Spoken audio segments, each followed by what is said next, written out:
tens of thousands of people, yet they find time to be able to come here as the central meeting place in the world for us to be able to talk and express these things. Very powerful, and I can testify to that. We've been centralizing people from all over the world. I among them, who is here in Nairobi, Kenya, people from all over the world. Okay, I'm not sure if you can hear me. There's Latin. Did I lose you, or did you lose me? There's You're here. Latin. You're good. We got time for one more, I see. Okay, thank you. I want to boil down to more of the impact of AI, and one of them has been the labor markets. We have seen extremely tremendous shifts and a lot of layoffs, and so many people are shifting from their careers. Coming from an entrepreneurial point of view, you have been an entrepreneur for the longest time that you have been. What are some of the opportunities that you would encourage people, or someone who is going through massive layoff, or they're just uncertain on what to do next? What would you tell them? You know, it's fascinating that you asked me this for this last question that we have, and then I'll be able to share here with the Gatherverse global community, especially those at Gatherverse.live, and I see the few that are hanging out in our different social platforms and streams. Listen, disruption is susceptible to disrupting its own self. Disruption is susceptible to disrupting its own self. We're seeing people here at ground zero of AI innovation and development in Silicon Valley. There's a whole entire workforce filled with unemployed people. So the thing is, and it's really simple, that if we're going to extend reality, then we must bring reality with it. There's no point in having any type of virtual world, a virtual extension, a virtual layer, if we haven't satisfied the needs and the needs of the people that innovate, that build, and that cohabitate and inhabit these installations that we're wanting to extend. In other words, we can't take care of another world if we haven't even taken care of this world. That's all I have for you. That's what I got. You know, Chris, you have so much wisdom to share, and we just have only a little bit time to do it. But I'm sure with all the certain Gatherverses that, not Gatherverses, sorry, the future events that are coming, you will share more, and we will have a lot of people sharing more of these sentiments and more. Thank you so much, and I look forward to the next Gather. May our Gather be well. Our next panel, you're open. You're welcome. Thank you. Thank you so much, Miss Lynn, and we'll turn it over to Russell now and the incredible roundtable that's coming up.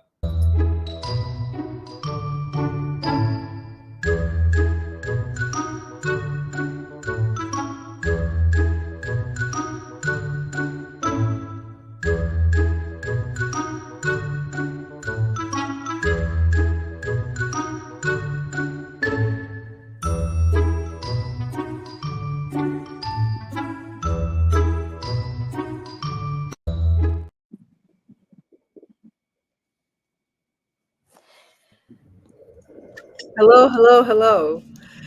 Hello, everyone. Thank you all for staying here with us for this wonderful panel. I'm excited about the role of humanity. To speak about that, I'm Lubna Dajani. I will be your host for this next few minutes. I'm sure it'll go a lot faster than I would have wanted to. I'm excited to see all of you here. I think it would be great if I could have you. Okay, now I think we have the full set of panelists on with us.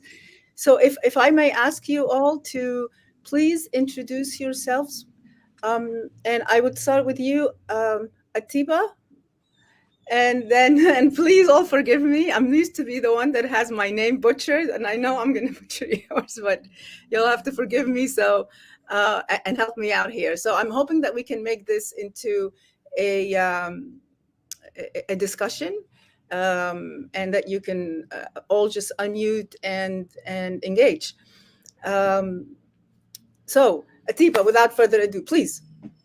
Well, Lubna, first and foremost, thank you for having me, and you got my name absolutely correctly. So yes, yay! Okay, so you're batting 1,000, and that is awesome. Hi, everyone. I'm Atiba D'Souza. I run a marketing agency, but really I'm a messaging coach. Okay, and this is such a great conversation that we're going to have today, because as the world becomes more digital, understanding communication and how we communicate with each other becomes more and more and more important. And that's what we help people do. That's what we help our clients do, figure out how to communicate with their ideal customers in the best way possible. I think I'm going to have to call you after this. Thomas, and then if I may ask you to just pass the mic to the next person, unless you want to unmute and I can call on you yourselves. But please, Thomas. Hi, I'm Thomas R. Wilson, probably the simplest name in the group, but I love it. So I run RNH Creative Advocacy, which is an organization that helps serve underserved communities like mental health, neurodiverse, LGBTQ. Sorry, those letters are always a lot from my mouth. I do storytelling, I do consulting, I run multiple Dungeons and Dragons groups, just about everything at this point. And it is all designed to use storytelling on and off the internet as a means to help people build real life skills and develop and raise their voice so that they can best live their life and best fight for the life they deserve. And then just because I see it right below me, I'm going to go, and I apologize if I butcher your name as well. I'll go to Ganesh because I can see it right under me. Hello, everyone. My name is Ganesh Raju. Thanks, Lubna, for the panel, and privileged to be part of this panel. So I live in Texas, based out of Houston. Been at the various capacity for various tech roles, been as an innovative officer, digital transformation leader, AI advisor, do a lot with AI for the last 10 years. I'm a serial entrepreneur as well. I have a couple of companies that I run, which focuses on Web3, sustainability, and AI. Again, glad to be here. Nice to meet you all. So I see next, Abhilek. Yeah, hi. Thank you, Ganesh. And yeah, thank you, Lubna, for having me here. This is Abhilek Verma. I run a startup which is incubated at IIIT Hyderabad. So we are into artificial intelligence and machine learning, working very specifically with the student community for jobs and internships. So we match them, as well as we do corporate trainings. I also run Azure Developer, Omdena, and ADP list for the local in terms of AI. And as a startup mentor, I've really been fascinated with AI. But then there's also a part of sustainability and the human connection. So that's really an important thing, and I'm doing a research on that as well. So yeah, it's a pleasure to be here a second time at Gatherverse. So yeah, thank you so much, Lubna, for having me, and looking forward for a great discussion. I'm grateful to be amongst you guys. Yes, please. But I was going to try and say it, but go ahead and introduce yourself. You need to unmute, please. Majusu, can you unmute? Oh, we lost him. Asya?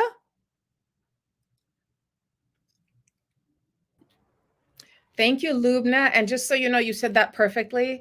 Hi, everyone. I'm Asya Bribiesca-Hedin. I'm a leadership coach and trainer. So I spend most of my time helping people and organizations focus on whatever that roadblock is. They haven't been able to move as quickly as they'd hoped.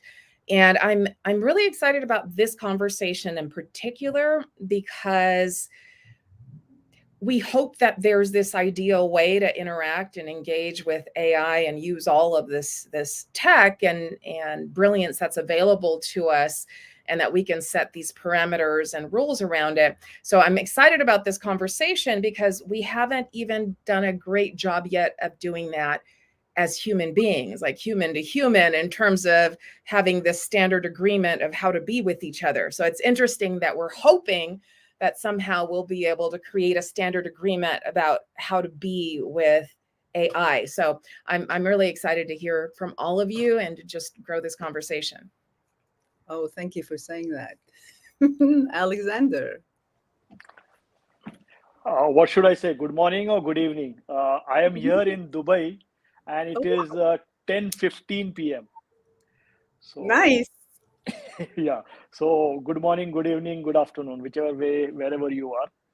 So I head an e-commerce operation. So it's a grocery startup which we are doing. In my career, quite a lot of companies which I have worked for, uh, predominantly it has been a startup nature only. Either I have been first in the function or the first employee in the function. So that is how it has worked out. In my job, I do have a lot of interaction with people of different strata, right from helper, labor to a supervisor and manager.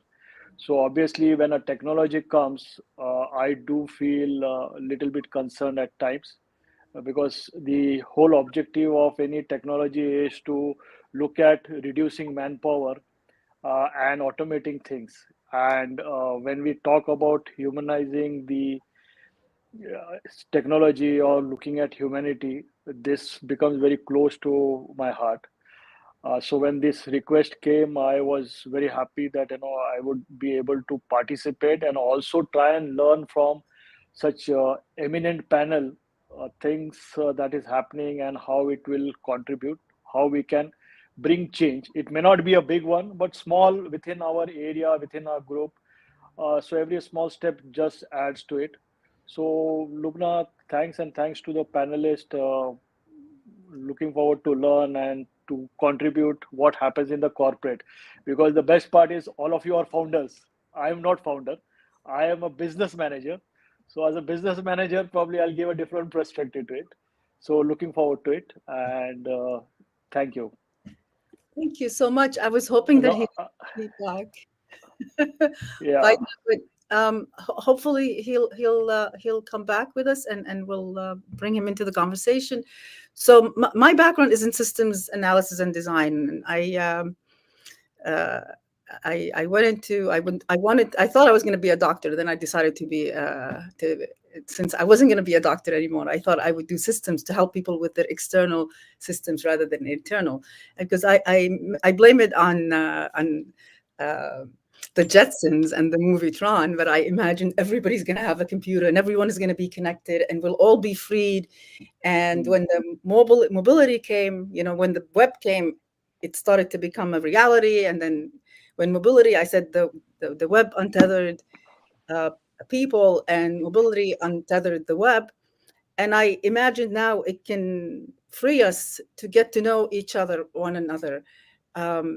But like all powerful things, there's always two sides, and how it's applied is a reflection on what's inside. We earlier several panels talked about ethics, and I work on a lot of ethical standards, IEEE ethical standards. I invite everybody here to check them out, because it's a lot of work that's happening on standards. But as Christopher mentioned earlier, how do even people know they exist? So IEEE 7010-2020, which was on the assessment of AI for and autonomous systems on practical considerations on human happiness and well-being. And most recently, this year, the 7014-2024, which is on emulated empathy. So when people talk about, does the machine have emotion, whether it has emotion or it understands, assesses your data points, and then emulates, and when you mimic someone, that's the strongest way of influencing them.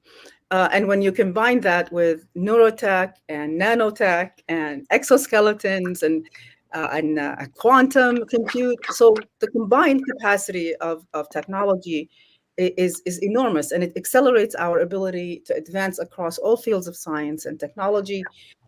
But that power is now sitting with the corporates. And what drives corporates is profitability. So how do we shift the narratives from talking about even how AI is going to do this and that to us, to how do we, in fact, turn AI into the opportunity for it to be a mirror for us to start seeing what is driving us? What do you think we can do, my dear panelists? Because I see you're all leaders, influencers, coaches, and technologists, and even people's managers. We are we are a representative of we the people, even though amongst us we have founders and leaders. And I think it is time for we the people to step up to the plate and take a seat. So but how can we shift the emphasis? I say where we place emphasis and how we measure value. Who wants to go first? Unmute. Okay, go ahead. And then Abita, please. Atiba. Yeah. I can wait, Atiba. It seems like you had great ideas going through. Go, Thomas. You guys decide amongst yourselves. So I think I love that question. There's a few things I want to know. Like I think with all technology, there's always a point where there's the conversation of will it replace us? Will it kind of move beyond humanity? I think a lot of times people want us to think that way, want us to think like the way to get technology to be its best is to eventually replace people. But I think one of the things that was really mentioned was your idea of empathy and like emulating empathy and technology. And like I've always been in the belief that humanity is meant to progress, humanity is meant to learn how to do new things. But I think one of the great things that humanity has is the capacity for empathy, is the idea that no matter what we create, we can in some way infuse empathy into it. And I mean, I don't think AI is ever going to fully be to the point where it can match human beings on empathy. But what I hope for is that when we progressively use AI or any technology, we can endorse our own empathy as human beings. And when it starts to reflect us more and more, my hope is that as human beings, we can use that to shine a light on what makes humanity great more and more. And I, as with the communities I work with, so many, I do sensory-friendly events. I work with the neurodiverse, developmental disability community, many others. My ultimate hope for that reflection is a point when we as a society will have technology that can help us make up for, you know, if someone can't talk, they can talk through the AI or through a program, and then that can write for them. Or if someone's born without a hand, they can write a story if they want to be a writer, whether or not that's automatically generating. But at the same time, my hope is also, like, I work with many people who many people wouldn't. It is a sad fact, but it's not bad on those people. But my hope is that we can progressively utilize technology to serve where we cannot be, but ultimately lift up all of us to a point where we can really thrive. And I think part of that is keeping in mind that we can't exercise humanity from our tools. We always have to be responsible. We always have to take responsibility for our tools, for how we use them. And I think the last bit that I'll say is we always have to emphasize that just because something doesn't work out doesn't mean it can't work in the future. And that doesn't mean we cannot continue to utilize tools as a means to lift up humanity. Wow. I'm glad I went after you. And I am, because you're absolutely right about empathy, right? And that's so much of what's needed here. And one of the interesting things about technology, one interesting things about life in general, is as we progress and as we get greater, okay, in terms of what we can produce, those of us who actually achieve, because let's face it, no matter where you are in the world, achievement is something we want, okay? Right? Those of us who actually achieve success that's sustainable, it's because we understood that as things progressed in technology, we went back to principles. And we based everything we do in principles. And so I think as we look at how do we look at the ethics of AI, yes, empathy is one of the things, and one of the principles that we have to make sure we get back to. Creativity is one of the places where I believe that AI is going to allow those of us who are creative to become more creative. January last year, I did my first keynote on AI, and the central point was this: AI is going to allow smart people to get smarter and dumb people to get dumber. I think you're right about that. And that's because the smart people are going to understand the principles of how we communicate and what we bring to market and how we actually solve real problems for real people to make their lives better, which when we add value to the market rewards us with money. And I think that is where we need to focus. Yes, although there's more than just smart and dumb. So, and there's in between So, us. Lubna, Yeah. I can add something to what Thomas said. In fact, some of his lines really caught my attention, where he said that, why not to look at AI where it helps humanity in places where we can't go. So somebody doesn't have hand, or somebody can't see, cannot talk. Does, indeed. So those are the areas which make a big impact. Yes. Because if you see as a technology, we are at different stages across the world. So if you look at North America, or say the Middle East, or countries like India or Southeast Asia, you'll find a lot of technological advancement have happened. But there are also countries where this technology haven't reached, or it will take many more years to reach there, because there would be a time lapse between the different continents and the countries that we are looking into for various reasons. So obviously, as AI or as a technology, if it can help to reduce or eliminate problems that we are facing, would probably be a very good point of view, according to me. Yeah, I do have some thoughts on that. And I know I mentioned earlier the fact that we don't even have agreement around how to be with each other, and how are we going to create agreement around how to leverage AI in a way that is both ethical and maintains humanity. But I think that what really comes top of mind to me is that, sorry, I have my puppy in here with me, is that that is touch of humanity. The goal, what is that? There is touch of humanity. You still have. Yes, of course. Yeah, he's keeping me company. But Yeah. I think a lot of what I spend my time on with clients and training is about boosting the quality of your decision making, right? Because whatever result you want is on the other side of high quality decision making. So of course, whatever we do to work on ourselves, hopefully will help us bring, higher quality thinking to whatever that goal or objective or intention is that we're trying to move forward. And I think that if we think of AI as a way to help us make better decisions by considering things we wouldn't consider ourselves, I see it as being just massive in terms of advancing, in a positive way. The challenge is that, like anything else, right, because the prompts are driven by human beings, the questions we ask are going to be biased. The way we choose to engage with it is going to be biased because it's going to be driven by our own, drama and baggage and insecurities with which we approach everything else in life. So of course, that makes me concerned that while a lot of us can use it for high quality decision making, right, and to actually move us towards what we're trying to create on purpose, a lot of us are going to use it simply to almost like double down on our fixed way of seeing things. Because you can ask it to give you a case for anything, no matter how negative or backwards or unsupportive it is.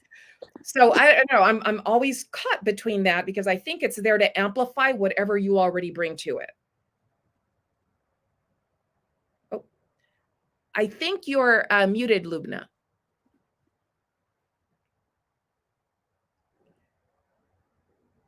I said I agreed with you, and thank you for telling me. I mean, I'm not sure how I ended up muting myself, but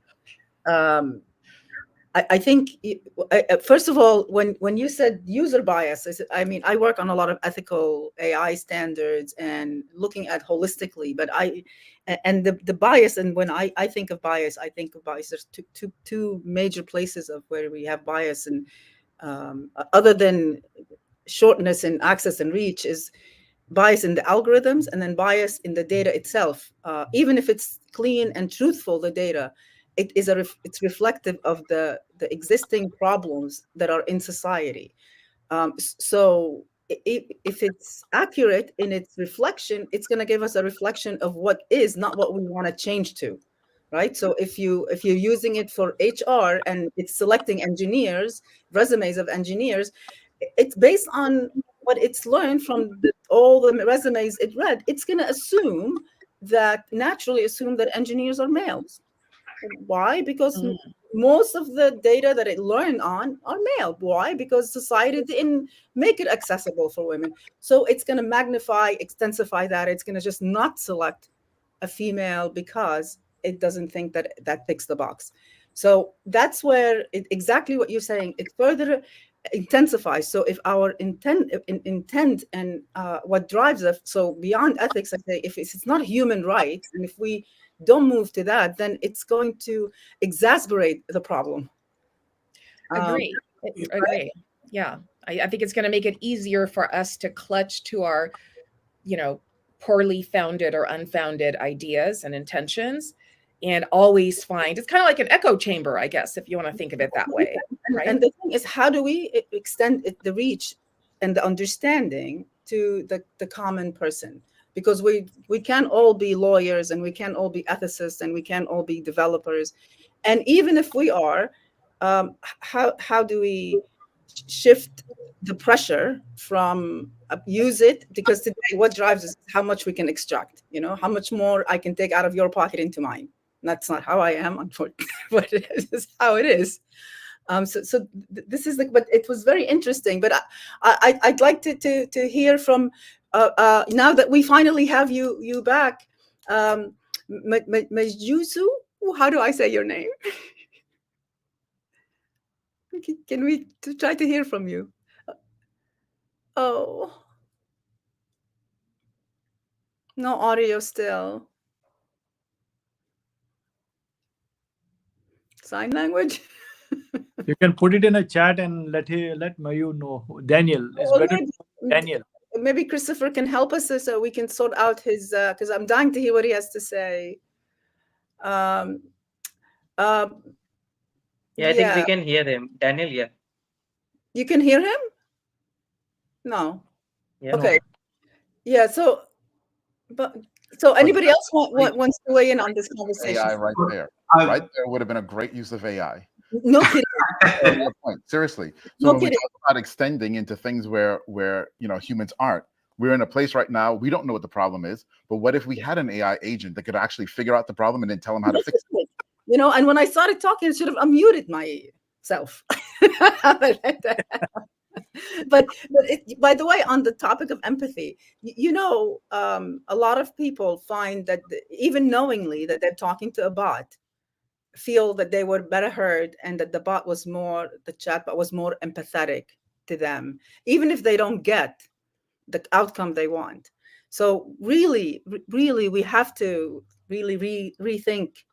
I think when we place the emphasis on the AI itself, we're almost projecting and not taking responsibility for the responsibility that we have, and where do we apply the science? Because there are enormous, wonderful implementations of AI that help people exactly with the use cases you described. But Ganesh, did you have something? Absolutely, yeah. I want to now, first of all, IEEE. I'm part of IEEE too, same group. So I lead the local chapter as well. So nice to know that. So yeah, we touched upon empathy. Okay, so it looks like I'm freezing now. Yeah.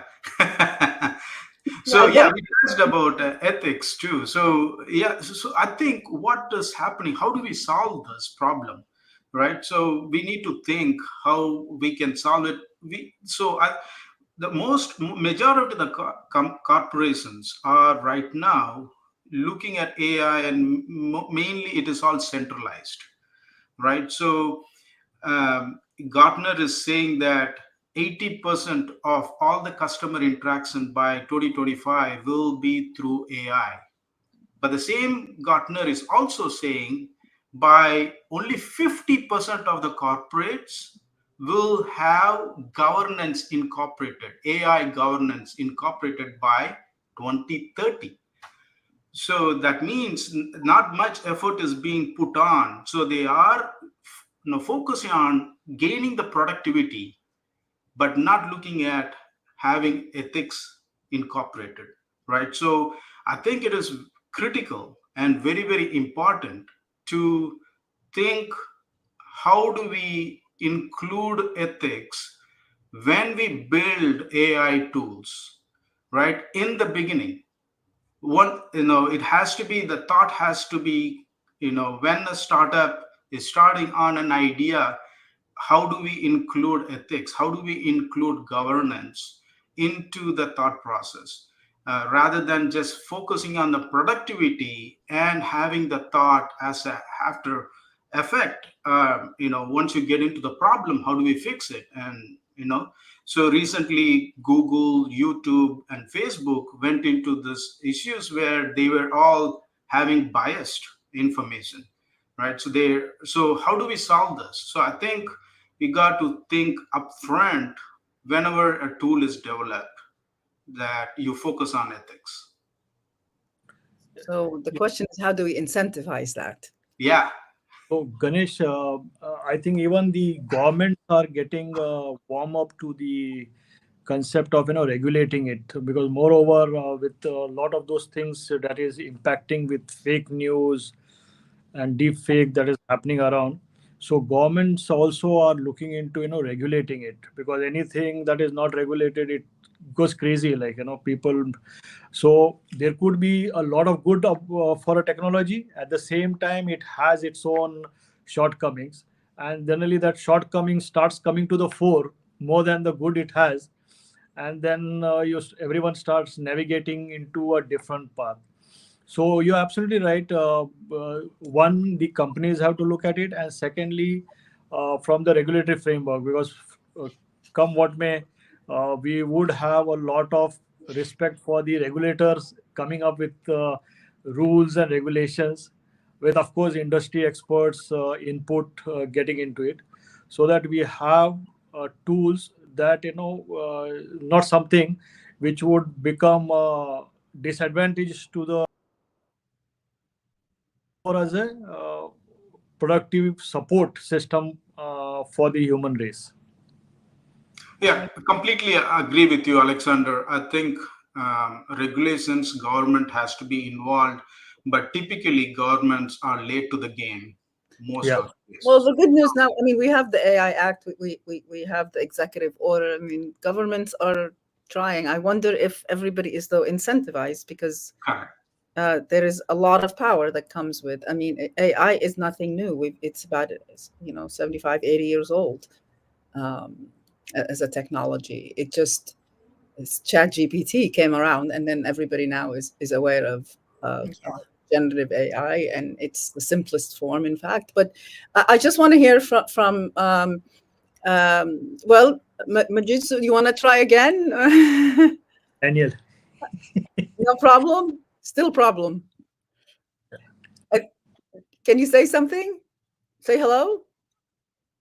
Yeah, I think we need to get, so Abilak, did I say it right? Yeah, yeah, you said it correct, right? So I think from my perspective, what I've understood when it comes to implementations from government, yes, government is taking a lot of time when it comes to approve things on front like that. But when you talk about Netflix, Amazon Prime, so I've worked on a project where production houses right now are actually in process where you see these actors, Hollywood actors, Bollywood actors, and all, right? So they are trying to make a specific, an approved deep fake, what we say, the right word is not deepfake, rather digital likeness version of the actor, right? So the UK government is actually working on that, where actually different production houses will get benefit, because they can actually get a digital likeness of an actor whom we see on Netflix and Amazon Prime and things like that. It has to be approved on the blockchain per se by that actor, so that their image, the way how they act, the way how they talk, everything gets captured by that digital likeness. So yeah, I mean, everywhere, if you talk about, it's there. I mean, so it's everywhere there. But yeah, I mean, as everyone mentioned, it's not incentivize people. It's not making people generate some kind of income or things like per se. So that's the reason why government is on a back foot right now. But if it can really incentivize, we can find different ways. Maybe talk to policymakers. We can embed it, that kind of things. And I believe ethical consideration has to be the topmost thing. Since I also run a startup, so it has to be the top priority right now. So yeah, that is something I really agree with, the ethics and human-centric approach right now. And it needs to be explainable. I mean, Correct. when you're driving your self-driving or even your semi-autonomous car, it makes a decision if in the case of a must-have accident, if you will, and somebody must get hurt, their algorithms will be tuned to whether it protect the drivers, the passengers, or the pedestrians, and in what case. And these are some very, that's not the chat GPT type of a thing, but this is a really very profound and deep. Whose life do you value, and at what point should the machine decide to take over from you as the driver, and when it's passing judgment on you? So, but let's see if your mic works now, because I would love to have your contribution to this, and I don't want to ignore your back. Maji? You can try from mobile. I'm on mobile. I'm actually using mobile to connect. No? Daniel. Can you say something? Daniel, that's easy to call him Daniel. Yeah, Daniel Moses. Daniel is better.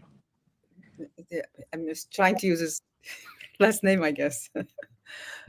No? Well, please try on your mobile and come back with us, please. So, Lubna, one interesting part, line you spoke about, that it's 75 years where, the artificial intelligence happening with chat GPT, actually it came to fore, that people started talking about it. Very interesting. Today, I was attending one logistics summit where the group CEO of Maybach Logistic, he said that from 1940, this entire system started working out, with the PCs coming in, with the IBM machines, and 1989 the internet came. So the search engines and all those were actually building up and giving that input to you. Only after the chat GPT and all, people started becoming like, okay, this is artificial intelligence, but it's already there. Now it's today the AI is somewhat like an intern, but the intern can graduate very fast if you don't put a leash on it. So that is how the entire thing is there. So on one hand we talk about ethics, the other one we talk about empathy. Then how much of the control we need to give AI, that would probably come. You also took a topic about the engineers are male, and so even if female is giving, it considers from that perspective. So like when we ask for any applications, CVs, you will find that a lot of people just upload some information and the CVs comes out. It's crazy, like, the person is actually totally gets convoluted. A simple guy who is supposed to be data entry operator, he puts, I'm doing some so-and-so things. The AI says you are a global data entry operator. Now, where a global data entry operator will come, and he feels very happy that I am a global data entry operator. He is actually working in an office in a small workstation, but the system and the AI, so they get happy about it. And that is how, you are actually making them become slave to a technology which you are not understood. So how do you understand? How do you make sure it covers what you intend to have? Would probably be a very interesting part for us to delve into. I think, Alexander, you touched on two main important points. One is explainability. I think Lubna also touched upon it. I think there will be a major investment going on in the future in explainable AI, predominantly, and also biased data, right? So what is a lot of AI today has already consumed what is public data, what is available, and major LLMs has been trained on it. Now it is getting into a phase that there is a lack of data. So many of the companies are doing something called synthetic data. So they are using AI to produce more data. But again, if you have some bias that you have already trained and now you're using AI to produce more bias data, that is just compounding the problem, right? So with the synthetic data, right? So that has to be resolved. So how do you resolve this is having the governance again, right? So that goes back to the very importance of having governance implemented. Yes, we keep going back to governance, and even when we talk about not to talk about AI, but digital identities, or so other implementation of digital ledger technologies, and digital identities is a wonderful thing. And self-sovereign, we talk about self-sovereign identity, and that also, it sounds like a great thing, self-sovereignty. But again, it goes back to the governance and where stewardship is, and it could be the very same thing that could be your greatest liberator. It can be the invisible leash, which is what I wrote about in the alternate paper some 11 years ago. So the question is, how do we, without creating panic, bring people's level of awareness, understanding? That's why I'm a big fan of also gaming and game mechanics, not just games, but game mechanics, to bring to the level of awareness to people that are so big on using it and very excited, or like they're excited now. I have 500 avatars, I don't, but that are being now very big influencers for me. We're losing. How do we even not lose ourselves? How do we recognize that we are giving away so much of our privacy, which is such a basic human right? It's about as basic. It's not even a human right. It's even animals. Some animals will kill you over their privacy, and that your data is an extension of you at this point, because we no longer live in the physical, in time and space. We live in time and space and cybersphere, and that level of awareness needs to be trickled down to, and I hate to say trickled down, but I mean literally, it has to go to the fuzzy bottom, where it's we the people, again, I call us the fuzzy bottom, versus the very few that are controlling the machine. Because again, it is we I've sat in meetings back in 2017 talking about the right of the machine rights. It was some gentleman stood up and says, shouldn't the machine fight for its rights like women have to? But again, power, and then shift the needle so that, again, we have to incentivize. I mean, if you can tell me of any other way, because anything else we do is just talking, I think. But you correct me, any of you. Well, and I want to be quick because I know we don't have a ton of time left, but I want to emphasize high quality education. Education is a real pathway to power. I think we need to find ways in which people actually learn instead of asking them to let us teach them how we want them to be taught. This is a big part of what I do. Like, I find people are far more willing to listen, to be educated, if you actually teach them how they learn versus very archaic systems. But I feel like the first step is just starting education, making sure it's out there, making sure it's accountable, it's honest, it's valuable. I know there will always be people who reject that mindset in their own way, but there is nothing like high quality, capable education out there. I want to actually add to that. I love what you said, Thomas, about education. I also believe that it might be decades before we have any sort of governance structure or agreed way of being. I think it's really important to spend almost more of our time as individuals focusing on what we control versus what we don't, the things we can influence the most. And so that kind of leaves me with the question, well, how do I want to be in the face of no regulation and no governance around AI? Right? Because the decision is going to be mine. It's going to be mine probably again for decades for the most part. And even when there's regulation about it, there's going to be some gray space where I'm still going to be able to manipulate it the way that I want. So how do I, as an individual, right? How do you as an individual want to be in a world of no regulation? If it wasn't against the rules to, run somebody down with your car, would you want to, right? If it wasn't against the rules to shoot somebody, would you want to, right? So how do we need to be in the face of no regulation and no governance? And I know this is what ethics comes down to, but that's what we control, right? Given all of the great ideas in this conversation, that's kind of what it comes down to.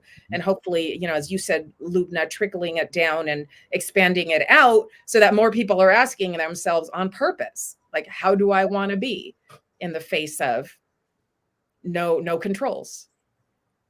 We're actually literally, I think, out of time, but so I'm going to ask each of you to take 30 seconds to a minute, and just give us your what your final remark, what you think would be an actionable thing for us to do, because I really want to action the blah blah. I can tell you that's why I've started the Living Labs Alliance, which is about an alliance where you come together in co-creation, so we compete to complete each other's efforts to affect the change that we seek and create the pressure that we need to create so that those who have the power can move the needle on fiduciary responsibility of companies. So I will hand it over to you,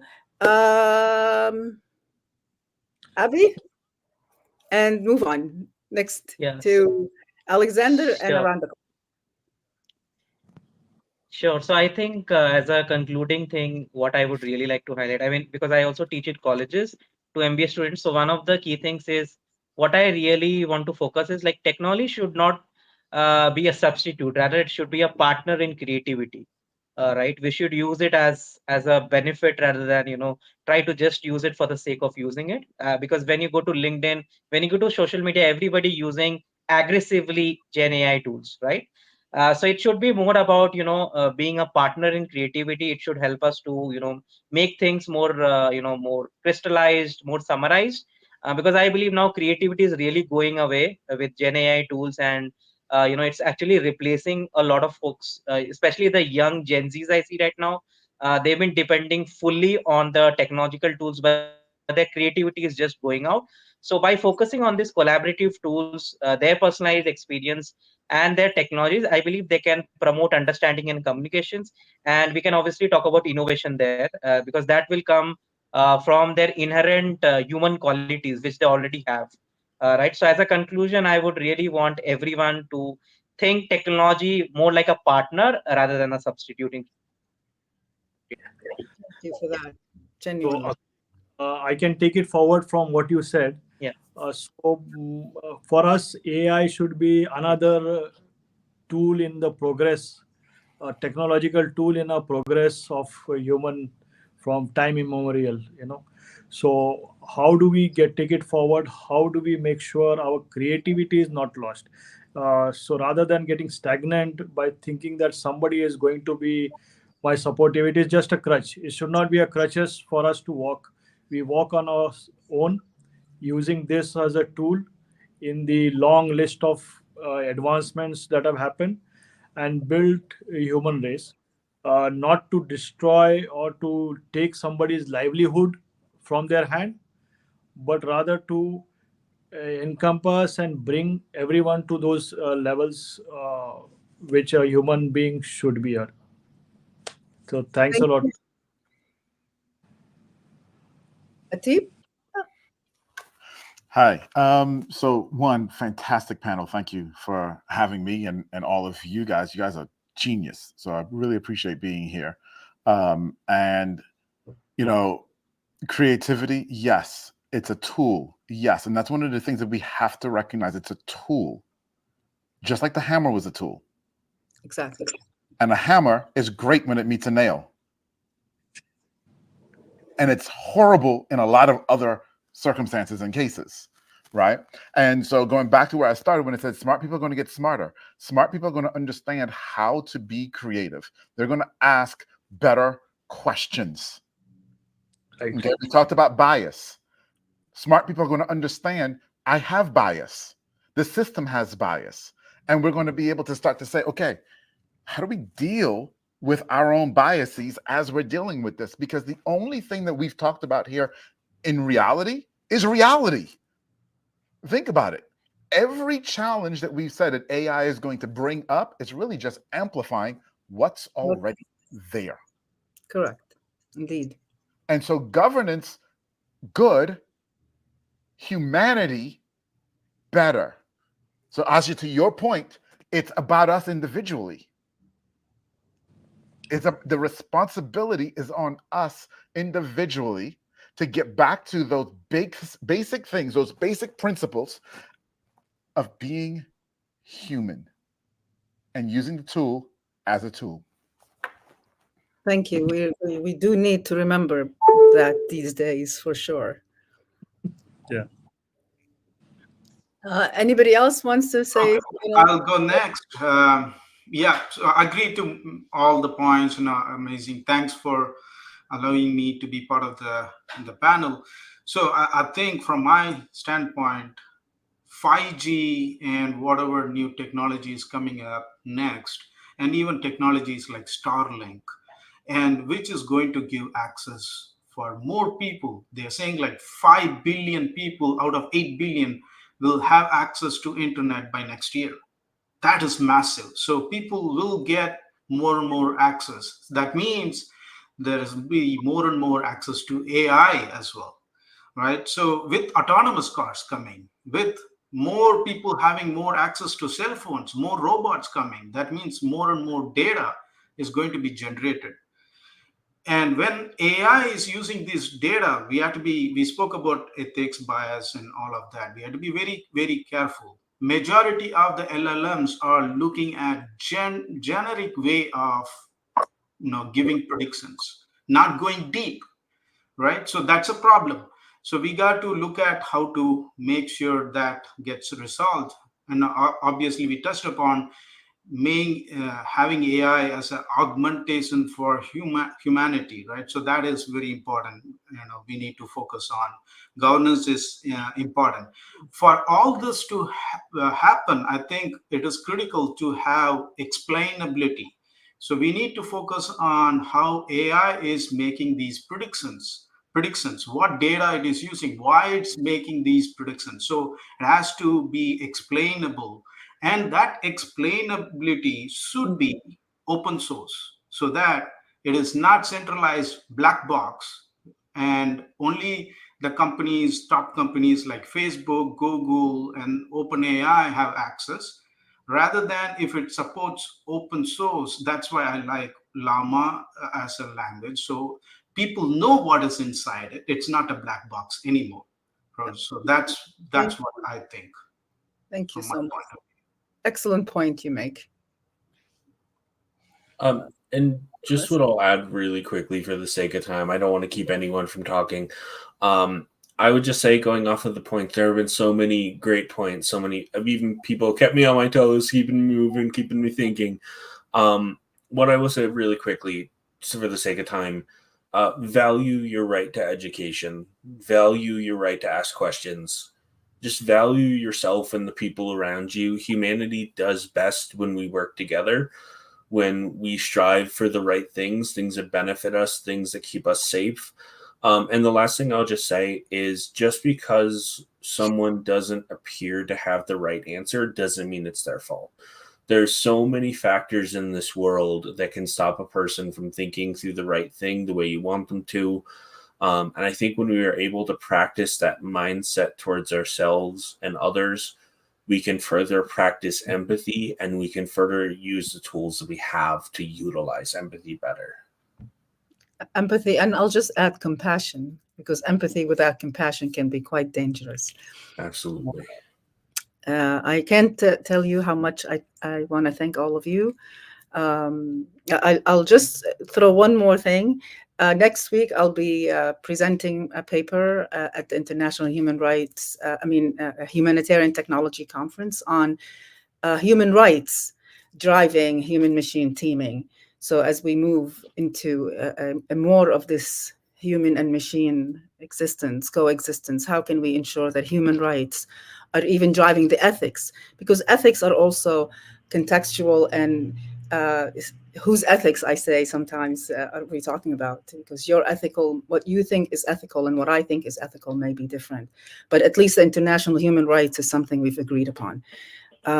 Again, thank you all. I really would love to have an opportunity. Please connect with us. I love to connect with all of you, and let's continue this conversation and then action it to in practice on something that we can bring back to the next Gatherverse and say, look what we've done since the last time we've been here. So with that, I thank you all so deeply. Thank you, Gatherverse, for this gather. I'm delighted to have met all of you. I love your energy. Thank you so much. God bless you all. Bless you. Thank you.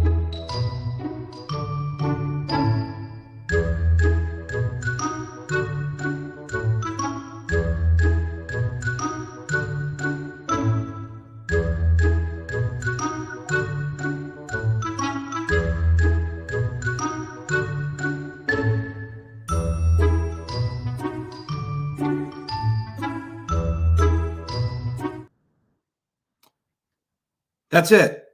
We're done. It's over. As quick as it came, as quick as it goes. What do we say about that roundtable discussion that we just had? About the voices and hearts that came to arrive to the shores of Gatherverse to speak with us one more time, giving heed and credence, if you will, admonishment, guidance, inspiration to this intersection of humanity and emerging technical growth and scale. This has been our 26th Gatherverse event. This virtual world symposium has been mind-changing and altering for me, and I know that I'm not alone. I don't want to think about a virtual world without a person in mind. I don't want to think about a virtual existence without someone in mind. I don't want to innovate for dollars and deal flow exclusively. I want what's best not only for my own self, for all of you, and for the generations to come. We used words this week such as collaboration, community development, and community centricity. We used words like authentic, value, expression. We put into frame ethical governance structures. We did talk about technology, but we talked about social impact and sustainability and for what's right. What happens this time next year that the majority of us are unemployed and not working? What happens when we have more technology than we do jobs? The reality is that we're afforded the opportunity to get this right, if we can. We have a little bit of time to do it. The torch has been handed to us. And the reality is that we're going to be handing it to others. What's a virtual world?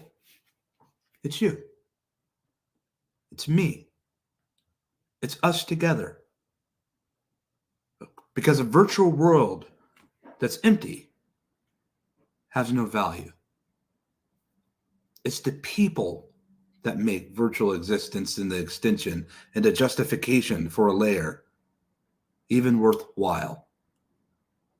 We thank each of our speakers that have taken their time to be able to attend and express this free Gatherverse event.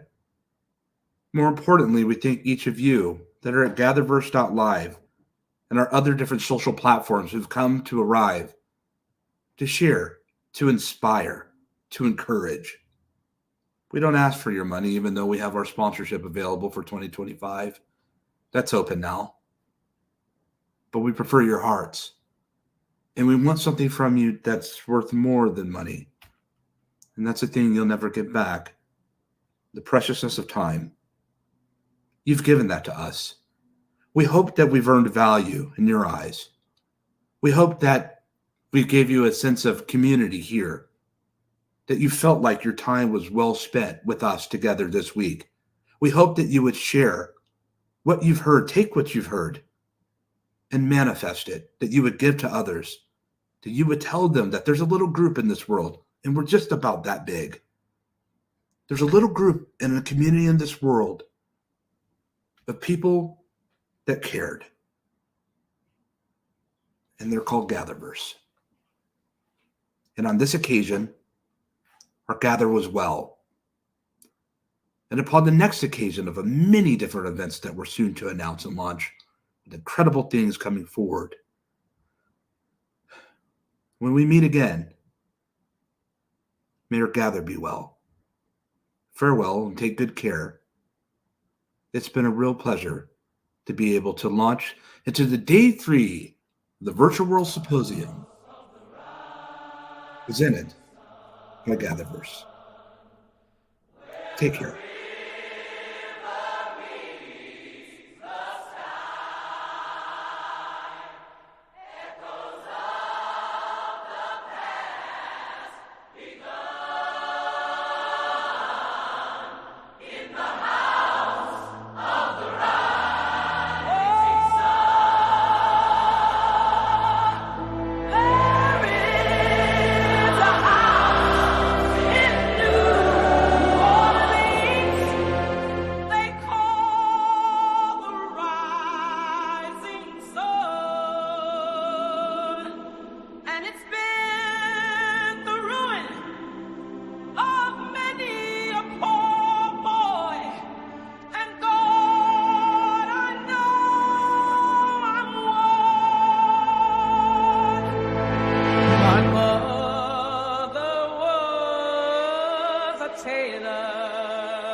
Well, there is a house in New Orleans they call the Rising been the ruin of many a poor boy. And God, I know